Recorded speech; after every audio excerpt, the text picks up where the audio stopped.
Tous les regards sont braqués aujourd'hui sur la ville de Grand-Bourtroud dans l'Eure. Le président de la République se déplace pour lancer ce débat national face à 600 élus. Pour vous, pour ce premier grand débat, qu'attendez-vous du président de la République, de ce contact, ce premier contact pour ce débat national?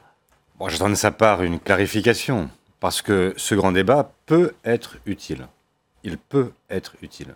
Mais ce n'est pas forcément la voie, pour l'instant, qu'il envisage de prendre, puisqu'il a exclu un certain nombre de retours en arrière. Il ne veut pas changer la politique qu'il conduit depuis près de 20 mois. Et donc, en mettant des obstacles, y compris à son propre débat, le risque, c'est d'avoir des Françaises et des Français qui se disent que c'est simplement de l'enfumage. Donc moi, je souhaite plusieurs choses. D'abord, que sur les thèmes qui sont amenés par le président lui-même, il n'y ait pas de tabou. Par exemple, sur l'impôt sur la fortune, il serait absurde de considérer que ce débat ne peut pas avoir lieu. Sur la fiscalité des plus riches, il est logique, quand on parle de justice fiscale, de pouvoir l'évoquer. Deuxième point, c'est que je souhaite que les conclusions qui seront tirées de ce débat ne soient pas tirées par le président seul.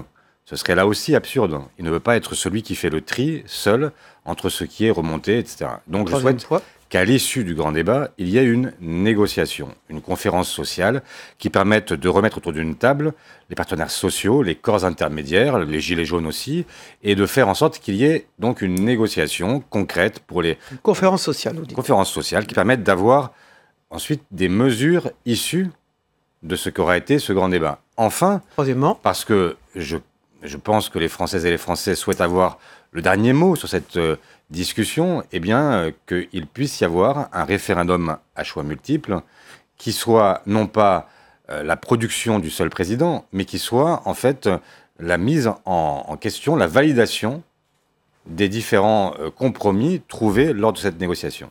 C'est-à-dire qu'est-ce qu'il peut y avoir dans ce référendum? Les résultats de la négociation. Imaginez par exemple que demain, de toute la France, remonte l'idée qu'il faille avoir un SMIC augmenté, des salaires qui puissent être revisités, que des minima de branche soient là aussi améliorés, qu'on puisse par exemple répondre à l'invitation de Laurent Berger de voir le SMIC comme salaire d'entrée, mais que ce soit un salaire qui soit finalement accessible à ceux qui rentrent dans l'emploi, mais qu'un an après, il y ait une question d'augmentation, par exemple, ça pourrait être une revendication portée. Eh bien, je souhaite que derrière, il y ait une négociation, patronat, syndicat. Et toutes les questions issues de cette négociation doivent être soumises aux Français. Exactement. Derrière, et une fois que des compromis sont trouvés, parce que, évidemment, les Françaises et les Français qui vont s'exprimer vont exprimer beaucoup de choses très différentes, et tout ne sera pas forcément possible en même temps, contrairement à l'expression présidentielle. Et donc, il faudra bien, à un moment donné, se mettre autour d'une table et commencer à compter, dire voilà ce qu'il est possible de faire, voilà ce qui n'est pas possible de faire, voilà quels sont les aménagements possibles. Mais pour que ce soit véritablement l'œuvre des Français eux-mêmes, cela suppose qu'ils puissent le valider ultérieurement. Pascal Jalabert.